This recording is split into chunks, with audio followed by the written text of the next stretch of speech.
Assalamualaikum warahmatullahi wabarakatuh. Alhamdulillahirabbil alamin wa bihi nasta'in wa ala umur dunya waddin. Amma ba'du. Puja dan puji syukur kehadirat Allah Subhanahu wa taala yang telah memberikan kita beribu-ribu nikmat, baik nikmat iman maupun nikmat Islam. Dan tak lupa juga selawat bertangkaikan salam ke roh baginda junjungan alam, yakni Nabi besar Muhammad sallallahu alaihi wasallam, yang berlapaskan Allahumma sholli ala sayyidina Muhammad wa ala ali sayyidina Muhammad. Adapun tujuan saya membuat video ini hanya untuk memenuhi tugas UAS saya, di mana mata kuliah bahasa Indonesia, di mana judul materi saya adalah daftar pustaka. Untuk mempersingkat waktu, saya akan langsung masuk ke materinya. Pengertian daftar pustaka. Daftar pustaka adalah sebuah halaman yang dapat dibilang ialah halaman yang wajib ketika membuat buku atau karya tulis. Hampir semua karya tulis selalu mencantumkan daftar pustaka di akhir karangannya. Hal ini dibuat untuk mempermudah pembaca yang ingin meninjau lebih jauh tentang apa yang ditulis. Selain itu, bisa juga sebagai acuan untuk melakukan pengecekan apakah sudah sesuai dengan buku yang tertera dalam daftar pustaka. Fungsi daftar pustaka.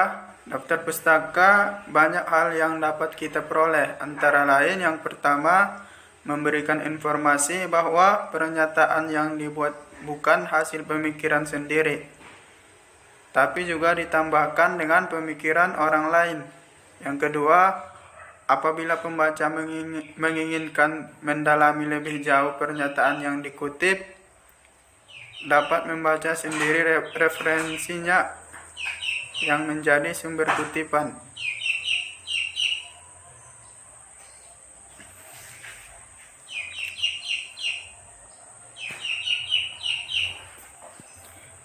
Yang ketiga, memberikan apresiasi atau penghargaan terhadap penulis buku yang telah membantu kita dalam penulisan karya tulis yang kita selesaikan. Yang keempat, menjaga profesionalitas menulis terhadap karya tulis yang telah dia buat.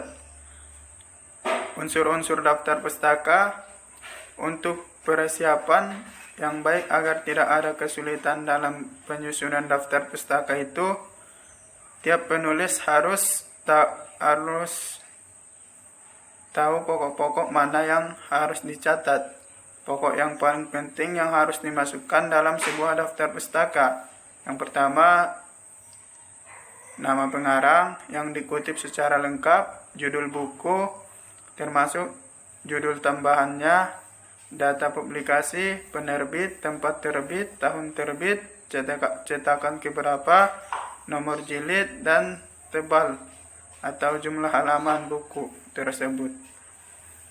Untuk sebuah artikel diperlukan pula judul artikel yang bersangkutan, nama majalah, jilid, nomor, dan tahun. Syarat penulis daftar pustaka. Adapun beberapa ketentuan serta aturan cara menulis daftar pustaka yang baik dan benar. Yang pertama, bagi penulis yang menggunakan marga atau keluarga, nama marga atau keluarganya ditulis terlebih dahulu. Sedangkan untuk penulis yang tidak menggunakan nama marga atau keluarga, diawali dengan penulisan nama akhir atau belakang, kecuali nama Cina. Yang kedua, gelar kesarjanaan penulis tidak perlu dicantumkan dalam daftar pustaka. Yang ketiga, judul buku dicetak miring atau digarisbawahi pada setiap kata, jadi tidak dibuat garis bawah yang bersambung sepanjang judul. Yang keempat, baris pertama diketik mulai ketukan pertama, sedangkan baris kedua dan seterusnya diketik mulai ketukan ketujuh. Yang kelima, jarak antara baris satu dengan baris berikutnya 1 spasi. Yang keenam, jarak antara sumber satu dengan sumber berikutnya 2 spasi. Teknik penyusunan daftar pustaka. Yang pertama, penyusunan urutan daftar pustaka berdasarkan alfabet yang secara berturut-turut dari atas ke bawah tanpa menggunakan angka atau 1, 2, 3 dan seterusnya. Yang kedua, dalam penulisan daftar pustaka perlu diperhatikan beberapa hal berikut. Menulis nama pengarang atau nama pengarang bagian belakang terlebih dahulu ditulis, kemudian diikuti dengan nama depan.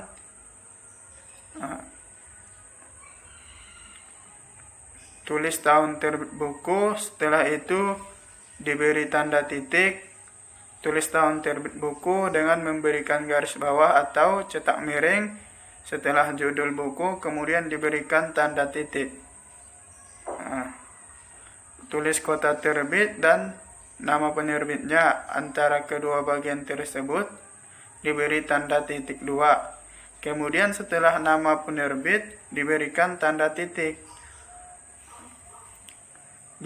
Yang ketujuh, bila akan digunakan 2 sumber pustaka atau lebih dengan pengarang yang sama, maka sumber dirilis dari buku yang terlebih dahulu terbit, kemudian diikuti dengan buku yang baru terbit.